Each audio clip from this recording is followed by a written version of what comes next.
네, 어제 2차 고위당정협의회가 있었습니다. 한미 통상협의회 후속 조치와 에이펙 정상회의 준비 상황 점검 등 주요 현안을 점검하고 향후 조치에 대해서 논의했습니다. 관세 피해 완화를 위한 정책과 예산 지원에 집중하고 에이펙 정상회의의 성공적 개최에 대해 대한민국의 국격과 역량을 전 세계에 선보일 수 있도록 당정대가 원팀으로 함께 노력할 것입니다. 당정대는 민생을 위한 노력에도 뜻을 함께 했습니다. 극한 폭우 피해에 대한 현실적인 대책 마련과 일상 회복을 위해 함께 노력하겠다고 약속하였습니다. 제가 수해 복구 현장에 많이 가봤는데요. 경상남도 산청군, 합천군은 특히 산사태 등으로 집이 전파되어서 살 곳이 사라진 수재민들에 대해 모듈러, 이동식 조립주택 등 실제 살아갈 수 있는 지원이 필요하다는 것에 공감했습니다. 휩쓸려간 집터를 대신할 수 있는 대체 부지 확보, 집을 다시 짓기 위해 필요한 행정 절차 간소화, 경제적인 지원 등 불가역적인 재재난에 대한 국가의 지원을 위해 국회에서 필요한 것이 무엇인지 고민하고 대책을 마련해 보겠습니다. 민주당의 재해재난대책특별위원회 위원장을 행정안전위원회 간사로 하고 확대 개편해 재해재난에 대한 논스톱 오토매틱 매뉴얼을 마련해 빠른 대처와 지원을 할 수 있도록 하겠습니다. 국민들께 실질적인 도움이 될 수 있도록 항상 국민들의 목소리에 귀를 기울이겠습니다. 앞으로도 당정대가 하나 되어 민생을 위해 긴밀하게 협력해 나갈 것입니다. 드디어 내일 김건희 씨가 구속될 것으로 보이는데 꼭 구속되기를 기대합니다. 주가 조작, 공천 개입, 뇌물수수 의혹까지 중대 범죄에 대한 김건희 씨의 해명은 실소를 자아내기까지 합니다. 김건희 씨 주가 조작 의혹의 실체가 서서히 드러나고 있어 김건희 씨의 변명은 통하지 않을 것입니다. 목걸이를 둘러싼 김건희 씨의 변명은 황당하기 짝이 없습니다. 언론 보도에 따르면 특검의 김건희 구속영장에 김건희 문고리 3인방, 휴대전화 초기화 등 증거인멸에 대한 우려가 적시되어 있다고 합니다. 피의자들과의 말맞추기, 증거인멸에 대한 강한 의지가 확인된 만큼 구속수사는 불가피해 보입니다. 구속수사하시기 바랍니다. 이에 사법부에 엄중히 요청합니다. 법 앞에 모두가 평등해야 합니다. 윤석열, 김건희 부부에 대한 더 이상의 관대함은 이제 없어야 할 것입니다. 내란의 종식은 법의 정의를 바로 세우는 것부터 시작될 것입니다. 상식적인 사법부의 판단을 기대하겠습니다. 국민의힘이 상식적이고 정상적인 정당으로 돌아와 주기를 진심으로 바랍니다. 쇄신을 외치며 시작한 지도부 선출 레이스가 국민이 가진 한 톨의 기대마저 저버렸습니다. 내란을 미화하고 민주당 탄말을 하는 비정상적인 외침만 반복되고 있습니다. 국민은 오늘 이 순간까지도 한때 대한민국의 대통령이었던 윤석열의 내란 사태에 대해 윤석열 본인으로부터 진정한 사과와 반성을 들은 적이 없고 내란 수계 피의자를 보유한 정당으로서 보유했던 정당으로서 공식적인 대국민 사과를 들은 적도 없습니다.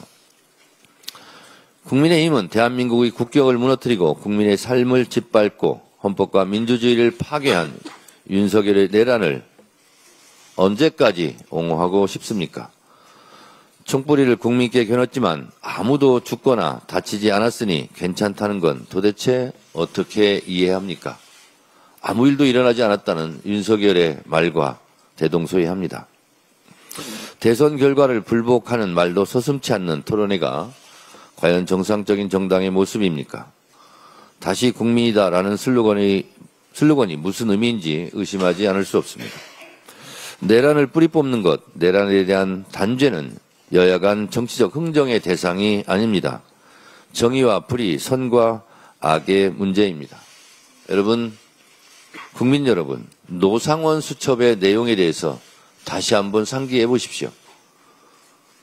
비상계엄이 성공했다면, 노상원 수첩에 있는 대로 실행이 됐다면 이재명 대통령도 저 정청래도 그리고 여기 있는 의원들 많은 상당수도 이 세상 사람이 아닐 겁니다. 어찌 이것을 그냥 눈 감고 넘어갈 수 있겠습니까? 국민의힘이 국민의 눈높이에 맞는 정당으로 되돌아가려면 내란에 대한 깊은 반성, 대국민 사과, 단죄를 위한 초당적인 협력이 필요하다는 것을 다시 한번 말씀드립니다. 저도 정상적이고 건강한 야당 파트너와 함께 민생을 위해 일하고 싶습니다. 특별히 한 말씀 드립니다. 우리 민주당 국회의원님들의 정책 역량을 강화하는 작은 아이디어를 제가 하나 냈습니다. 국회의원 정책 역량 강화에 힘쓰겠습니다. 국회의원 1인 1기 전문가를 양성하겠습니다. 해당 분야 최고 전문가를 인재 영입하지만 국회 입성 후 사장되는 경향이 있습니다. 현안 대응을 포함해 해당 분야 정책 전문 국회의원들이 의총 때 강의도 하고 당의 정책 방향을 결정하는 데 중심 역할을 할 수 있도록 많은 기회를 보장하겠습니다. 의원님들께서 자기가 갖고 있는 전문가적인 지식과 정책 역량을 충분히 발휘할 수 있도록 당대표로서 돕겠습니다. 감사합니다. 다음으로 전현희 최고위원의 발언이 있겠습니다. 대한민국 축구 국가대표팀 주장 손흥민 선수의 성공적인 LAFC 이적 데뷔 무대를 축하합니다. 손흥민 선수는 2015년 영국 토트넘에 입단한 이후에 454경기에서 173골을 넣으면서 구단 역사상 가장 위대한 선수 중 한 명으로 기록된 대한민국의 자랑입니다. 손흥민 선수의 LAFC 입단을 뜨겁게 환영해 주신 LA 시민들과 캐런 베스 LA 시장께도 각별한 감사를 드립니다. 저도 국민들과 함께 캡틴 손흥민 선수가 미국 무대에서 펼칠 멋진 활약 기대하겠습니다. 국민의힘은 전당대회를 분당대회로 이름을 바꾸십시오. 윤석열의 재입당 공약, 전환길의 선동 사태는 친길파, 반길파의 분당 예고편 같습니다.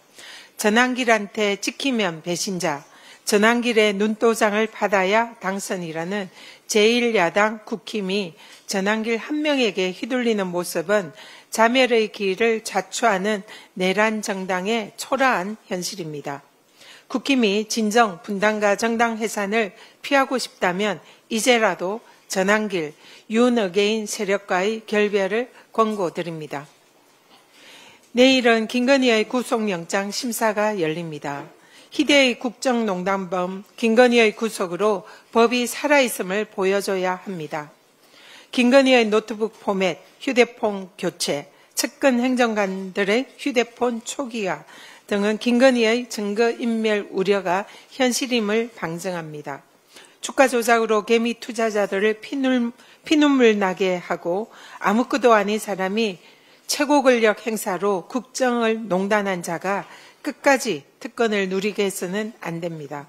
법원은 자고 오면 하지 말고 구속영장을 발부하여 법 앞에 누구도 예외가 없음을 보여주기 바랍니다. 법과 공권력을 깡그리 무시한 윤석열의 추한 민낯이 만천하에 드러나고 있습니다. 오늘 민주당 3대 특검 대응특위는 두 번째로 서울구치소 현장 검증에 나섭니다. 한때 일국의 대통령이었던 자가 공권력 집행에 저항해서 속옷으로 드러눕고 필사적으로 버텼다는 마치 범죄 영화에나 나올 법한 이야기가 국민들을 분노하게 하고 있습니다. 자신이 여전히 대통령인 듯 무소불위의 추대를 부린 윤석열을 반드시 법 앞에 무릎 꿇게 해야 합니다. 오늘 구치소에 가서 공권력을 무시하고 법치를 무너뜨린 윤석열의 불법을 낱낱이 확인하고 국민께 상세히 보고 드리겠습니다. 이재명 대표 암살 미수 테러 사건의 재수사와 테러 지정을 촉구합니다. 테러 사건 흉기를 커터칼로 격하하고 이 사건은 테러에 해당하지 않는다라는 윤건희 부부의 최측근 김상민 전 국정원장 특보의 보고서는 윤석열 정권 차원에서 이재명 암살미수 테러 사건을 덮으려고 했던 명백한 은폐 시도 증거입니다. 테러 사건이 발생한 지 1년 7개월이 지났는데도 윤석열 정권 국무총리실의 사건을 축소 왜곡한 허위 문자의 유포, 경찰의 현장 물청소 증거인멸, 테러 공범 미수사를 둘러싼 실체적인 진실은 아직도 규명되지 않고 있습니다. 수사당국은 이재명 전 대표의 암살미수 테러 은폐 시도와 공범과 배후에 대한 전면 재수사에 착수하십시오. 정부 차원의 이재명 전 대표 암살미수 테러 사건 은폐 시도에 대한 조사팀의 가동과 국정원의 테러 사건 지정을 강력 촉구합니다. 이상입니다. 다음으로 한준호 최고위원의 발언이 있겠습니다. 네, 김건희의 반클리프 앤 아펠사 목걸이 그 출처가 조만간 밝혀질 것으로 보입니다.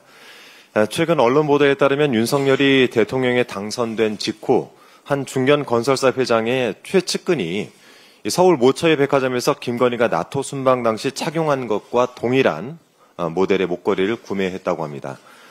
이 사실이 알려지자 그 건설사의 사옥이 지난 주말 동안 폐쇄되기도 했고 또 폐쇄를 알리는 문자 메시지에는 긴급 상황으로 타워 전체가 통제돼 출입이 불가하다라고 쓰여 있었다고 합니다. 정황상 오늘 압수수색에 대비해서 증거인멸에 들어간 것이 아닌가 싶은데요. 뭘 믿고 그런지 모르겠지만 배짱 하나는 두둑합니다. 다만 그 행위가 김건희 목걸이는 우리 회사가 사준 것이다 라고 자인하는 꼴 아닌가요? 그러고 보니 윤석열 김건희의 주변에는 이 건설사의 그림자가 자꾸 아른거려서 이상하다 싶었습니다. 그런데 반클리프 목걸이를 계기로 퍼즐이 맞춰져 가는 것 같습니다. 제20대 대선 당시로 잠시 거슬러 올라가 보겠습니다. 윤석열 캠프가 불법 선거 사무소를 곳곳에 꾸렸다는 의혹이 있었죠. 그중 한 곳인 양재동 캠프가 이 건설사의 양재동 건물 2층에 입주했었고 이곳에서 건진법사가 댓글팀을 데리고 작업을 벌인 것으로 알려져 있습니다. 윤석열이 대통령이 된 이후에도 이 건설사의 관계는 끊이지 않았습니다. 건설사 회장의 맞사위가 검사 출신인데요. 윤석열 정권 출범 직후인 2022년 6월에 한덕수 당시 국무총리의 비서실장으로 임명돼서 뒷말이 무성했었죠. 윤석열과 서울 고검에서 잠깐 같이 근무를 하거나 또 대구지검에서 스쳐간 이력이 있어서 윤석열 라인으로 분류되긴 했지만 그 관계가 깊어 보이진 않아서 당시 무척 의아했습니다. 이제 보니까 건설사와의 커넥션에서 핵심은 윤석열이 아니라 김건희였습니다. 건설사 회장과 세 딸이 대통령 취임식에 초청을 받았는데 이들을 특별히 초청한 사람은 윤석열이 아니라 김건희였습니다. 양재동 캠프 사무실을 제공받고 반클리프 목걸이도 받는 대가, 그 대가로 이 건설사 일가를 확실하게 챙긴 사람이 김건희인가 아닌가 이렇게 의심을 해봐야 되지 않겠습니까? 또한 핵심은 대가성입니다. 박절하지 못해서 받았다는 디올백, 이번엔 박절하지 못해서 반클리프 목걸이를 받고 모종의 이익을 제공해 준 것은 아닌지 특검의 수사로 확실하게 밝혀내야 되겠습니다. 김건희의 국정농단은 그 규모조차 추측이 어렵습니다. 하지만 국정농단의 전체 윤곽을 빠르게 밝혀낼 실마리가 하나 있습니다. 바로 김건희가 직접 대통령 취임식에 초대한 VIP 명단입니다. 최근 보도된 바에 따르면 김건희의 특별 초청 명단에는 총 849명 이름이 올라 있습니다. 이들 가운데 현재 특검 등으로부터 수사를 받는 인물들이 상당합니다. 통일교 2인자 명태균 씨 부부, 도이치모터스 회장의 배우자, 김건희 집사로 알려진 김혜성 씨 부부, 21g 김태형 대표, 그리고 오늘 언급한 중견건설사 회장과 세 딸까지. 이쯤 되면 김건희의 특별 초청 명단은 김건희 게이트 리스트나 다름이 없지 않겠습니까? 이 명단에 오른 인물들은 전수조사가 필요해 보입니다. 내일 김건희에 대한 구속영장 실질심사가 예정돼 있습니다. 반클리프 목걸이의 출처를 뒷받침할 증거들이 확인되고 또 해당 건설사의 행각이 매우 수상하다는 점만 감안하더라도 김건희는 당연히 구속돼야 합니다. 이 목걸이를 지인에게 빌렸다니 해외에서 모조품을 사서 어머니에게 드렸다가 잠깐 빌려서 착용했다느니 김건희의 이런 횡설수설도 구속수사를 통해서 규명이 되어야 할 것입니다. 법원의 정의롭고 상식적인 판단을 기대해 봅니다. 이상입니다. 다음으로 김병주 최고위원의 발언이 있겠습니다.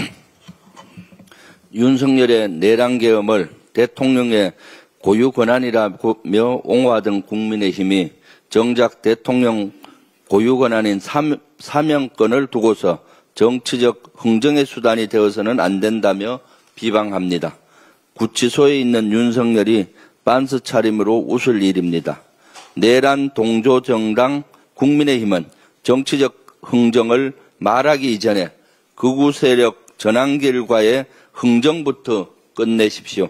전환길 대회로 전략된 전당대회나 하루빨리 바로 잡으십시오. 날도 더운 날 헛소리는 국민을 더 열받게 만들 뿐입니다. 채용 관리를 더 힘들게 할 뿐입니다. 김건희의 오락가락 거짓말과 증거인멸이 도를 넘고 있습니다. 김건희는 나라를 거덜낸 역사의 죄인으로 각인될 것입니다. 구속의 요건은 차고도 넘칩니다. 김건희에 대한 16가지 의혹은 하나하나 중대범죄에 해당합니다. 법원은 더 이상 김건희의 불법과 범죄 은폐를 방조해서는 안 됩니다. 특검의 구속영장을 받아들여야 합니다. 법 앞에 누구나 공정하고 평등하다는 사실을 역사에 남겨야 합니다.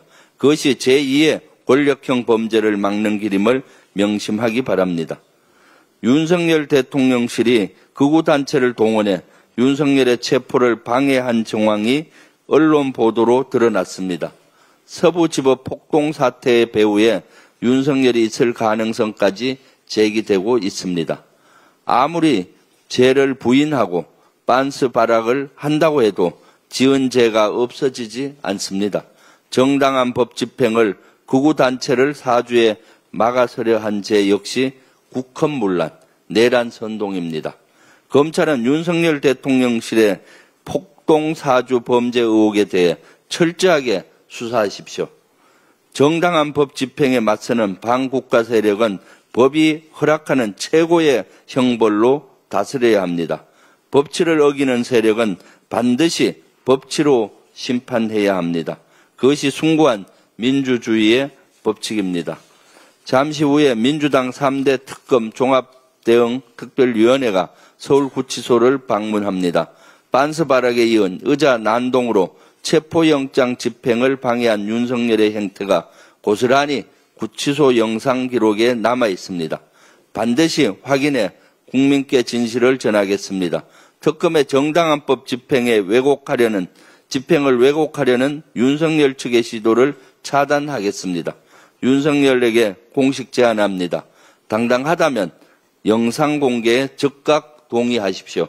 누구의 말이 거짓인지 우리 국민께서 영상을 보고 판단할 것입니다.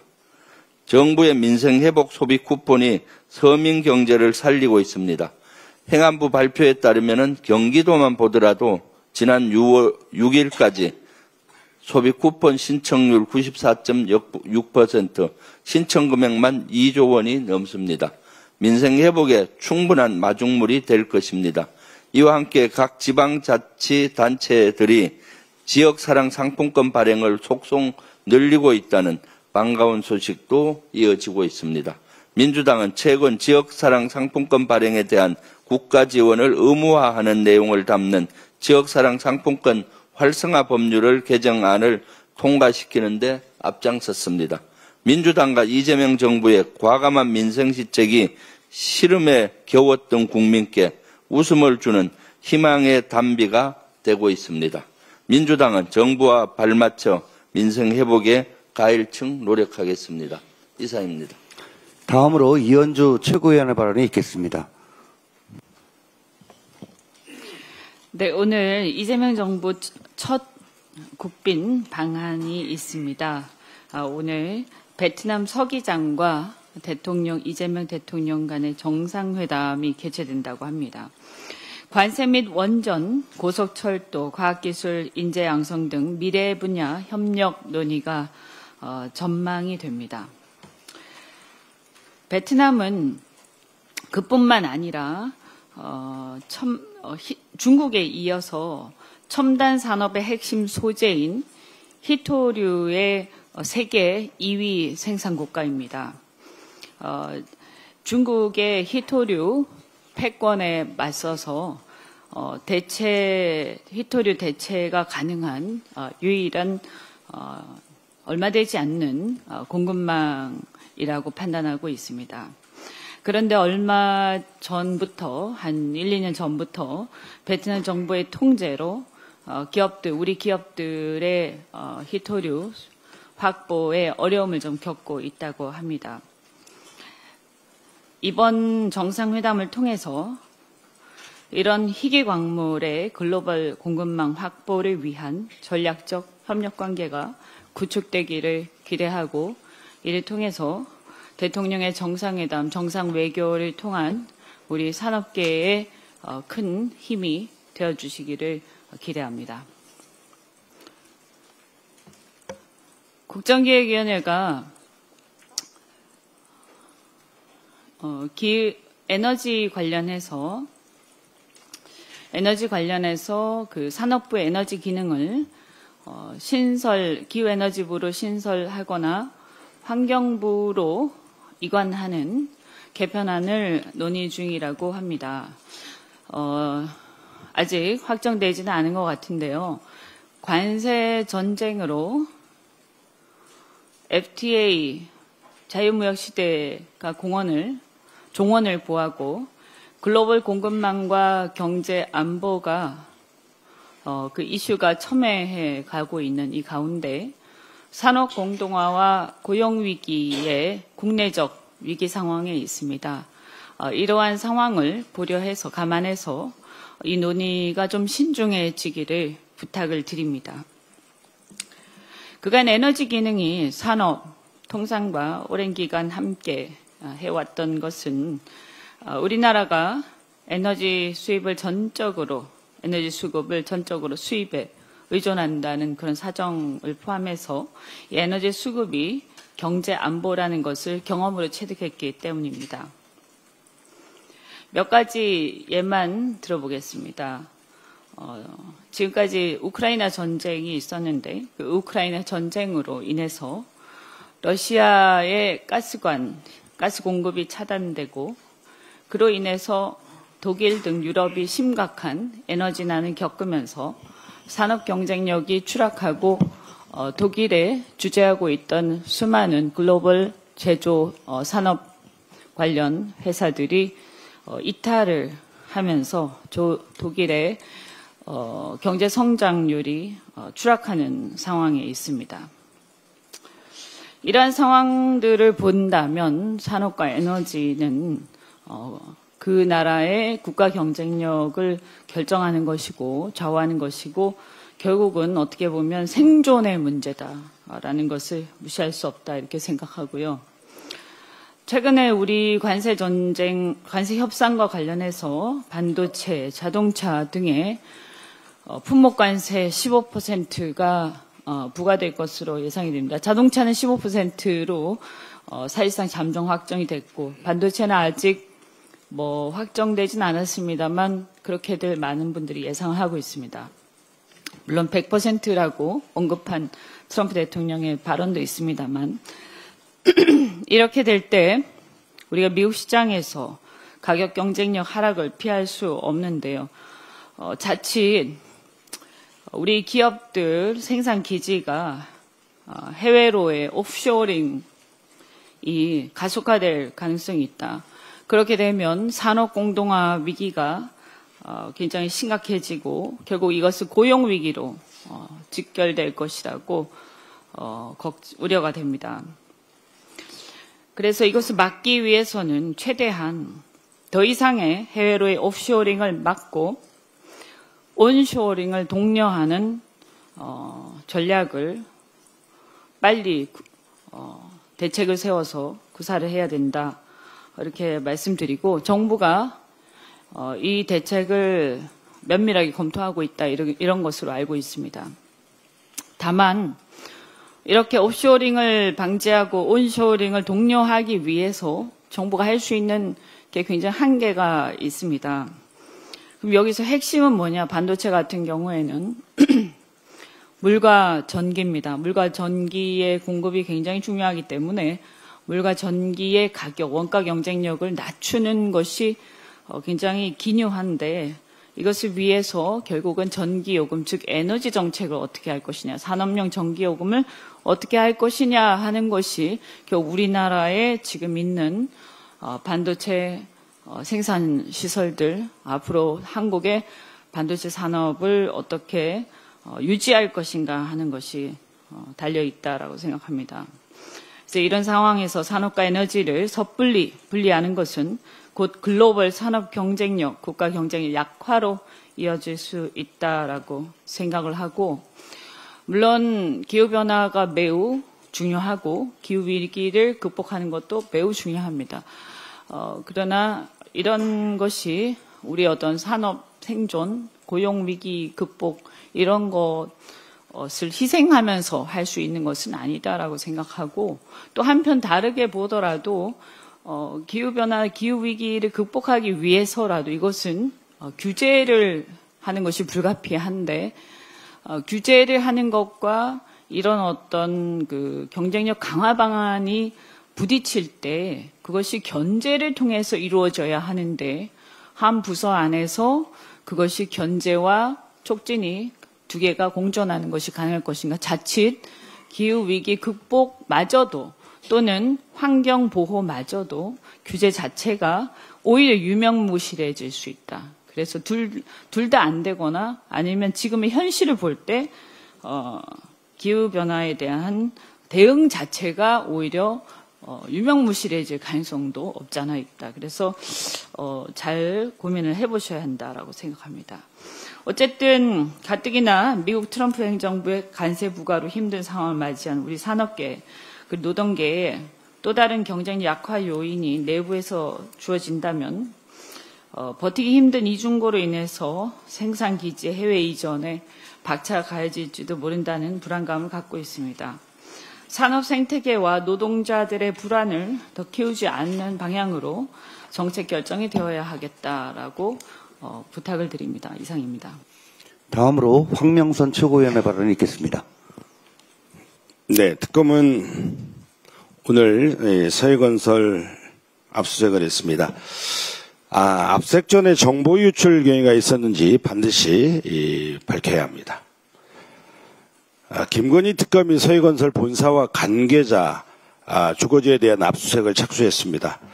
수사 대상은 2022년 나토 순방 당시 김건희 여사가 착용했던 6천만 원대 반클리프 아펠 스노우 플라이크 펜던트 목걸이입니다. 국내에서 극소량만 판매된 제품인데요. 특검이 전수 분석한 구매 명단에 서해건설 관련 인사가 있었습니다. 구매 시점은 윤석열 당선 직후 서해건설이 목걸이를 상납했고 대가로 이봉관 회장의 사위 박성근 전 비서실장이 한덕수 국무총리 비서실장에 임명된 것 아니냐는 의혹이 제기되고 있습니다. 그런데 문제는 이 압수수색 정보가 이미 새 나갔다라는 의혹이 제기되고 있습니다. 서해건설은 지난 9일 0시 28분 본사가 입주한 서희타워 전 입주사의 긴급 상황이라며 주말 내내 건물 전체를 전면 폐쇄했습니다. 평소에는 출입을 막지 않던 건물인데 목걸이 상납 의혹이 보도된 직후였습니다. 이게 우연이라고 믿을 국민이 있겠습니까? 압수수색이 시작되기도 전에 건물 전체를 통제하고 사람과 물건을 이동을 막았다면 증거 인멸이 정화 아닙니까? 특검은 압수수색 전 정보 유출 경위가 있었는지 반드시 밝혀야 합니다. 김건희 여사의 목걸이 의혹은 단순한 미신고 재산 문제가 아닙니다. 대가성 뇌물 의혹이고 그 연결고리에 서해건설이 있습니다. 목걸이의 구매 이유, 이동 경로, 김건희와의 관계를 낱낱이 밝히고 증거인멸 시도까지 철저히 수사해야 합니다. 광복 80주년 내란과 친일을 끝장내야 합니다. 올해 광복절은 국민이 직접 내란을 맡고 국민주권 정부를 세운 뒤에 맞는 첫 광복절입니다. 그러나 지금 정말 국민이 주인인 대한민국인지 묻지 않을 수 없습니다. 윤석열과 내란 세력은 민주주의를 짓밟고 국민주권을 탈취했습니다. 그 잔당들은 여전히 국가 곳곳에 점령을 하고 있습니다. 윤석열이 임명한 김영석 독립관장은 친일 인명사전은 오류, 억울하게 친일 인사로 매도되고 있는 이들이 있다. 일제강점기 우리 국민의 국적은 일본이라는 망언을 서슴지 않고 있습니다. 강제동원 피해자 제3자 변제, 홍범도 장군 흉상 철거 시도, 이승만 기념관 건립, 백선영 동상 설치, 사도광산 세계유산 등재 묵인. 윤석열 정권은 지난 3년간 뉴라이트 친일 세력을 권력 심장부에 심어놓고 체계적인 역사 쿠데타를 벌였습니다. 김영석 관장은 즉각 사퇴해야 합니다. 역사정의 없이 나라가 바로 설 수 없습니다. 내란 세력 척결 없이 민주주의 회복은 없습니다. 광복 80주년 국민의 명령은 하나입니다. 윤석열과 내란 세력과 잔당을 완전히 척결하라. 여기에 국힘도 김문수도 예외는 없습니다.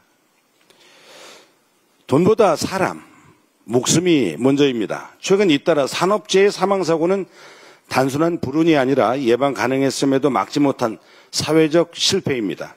2024년 한 해만 827명이 일터에서 목숨을 잃었습니다. 더는 용납할 수 없습니다. 이재명 대통령은 모든 산재 사망사고를 즉시 보고받아 언론보다 먼저 인지하고 선제적으로 대응하겠다고 밝혔습니다. 살자고 돈 벌자고 간 직장이 전쟁터가 되어서야 되겠습니까? 안 됩니다.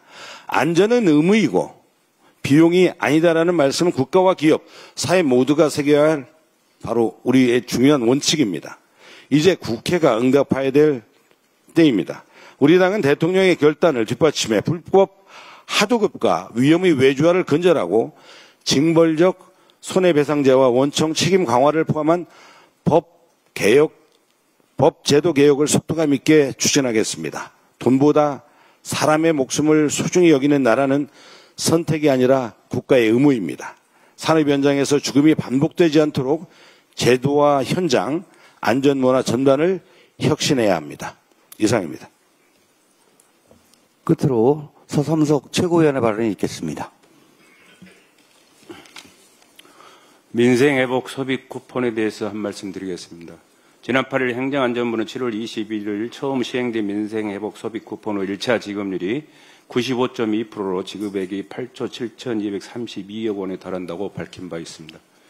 또한 사용처에 대해 기등록된 점포 외에도 시장 군수 판단에 따라 수요 조사를 거쳐 신속히 추가 지정할 예정이라고 밝힌 바 있습니다. 그러나 애초에 지급을 위한 사전 설계 부실이 아닌가 하는 생각이 듭니다. 이미 제2차 추경안 논의 당시 국회는 부대 의견으로 읍면지역의 사용 소비처 확대 방안을 검토하라고 밝혔습니다. 행정안전부는 해당 사항에 대해 고려 없이 민생회복 소비 쿠폰을 지급해 왔습니다. 이에 저는 지난 29일 이를 개선해달라고 요구한 바 있습니다.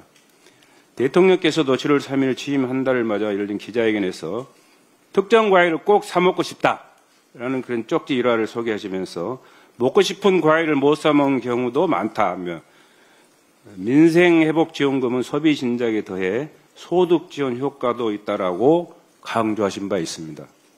하지만 행정안전부 지역 현실을 무시한 사용처 기준 설계로 농어촌 지역에서 소비 활성화란 어불성설이 되어버렸습니다.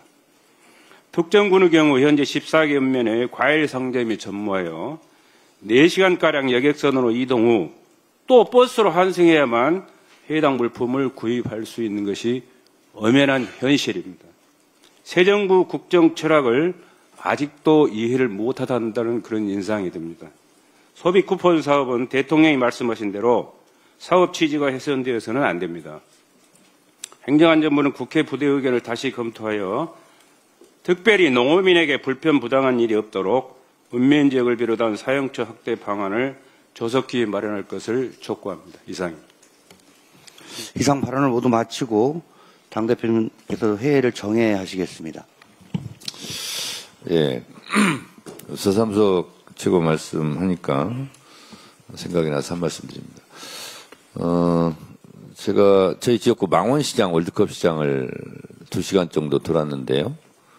시장 상인들한테 물어보니 옷가게, 식당, 정육점 뭐 이런데 평균 매출 30%가량이 올랐다. 그래서 이 민생회복지원금 이 부분이 마중물 역할뿐만 아니라 실제로 시장과 경기에 활기를 띠게 하는 아주 중요한 역할을 했다. 그래서 매우 고맙다 이런 말씀을 많이 들었습니다. 이처럼 우리 이재명 정부는 국민의 피부에 와닿는 그런 정책을 앞으로도 자주 펼쳐야 될 것 같습니다.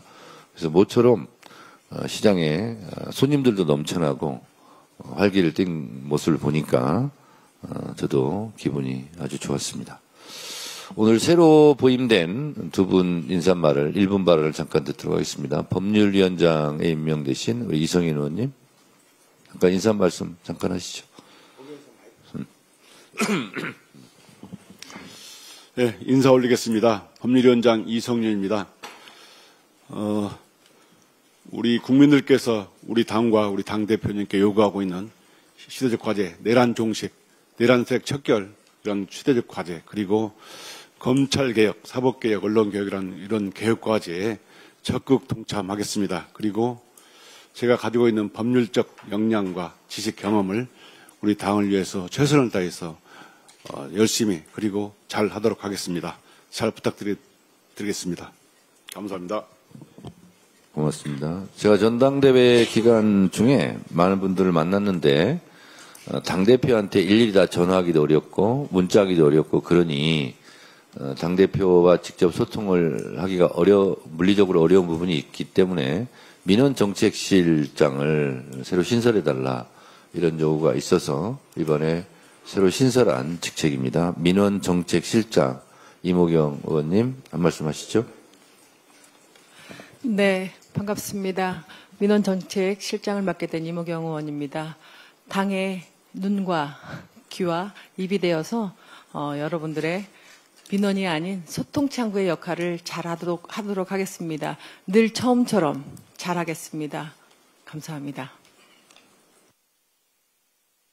늘 처음처럼은 제가 20년 동안 사인했던 문구인데 그걸 사용해 버리시네요. 네, 잘하셨어요. 네. 네, 이상으로 회의를 잠깐 정리하도록 하겠습니다.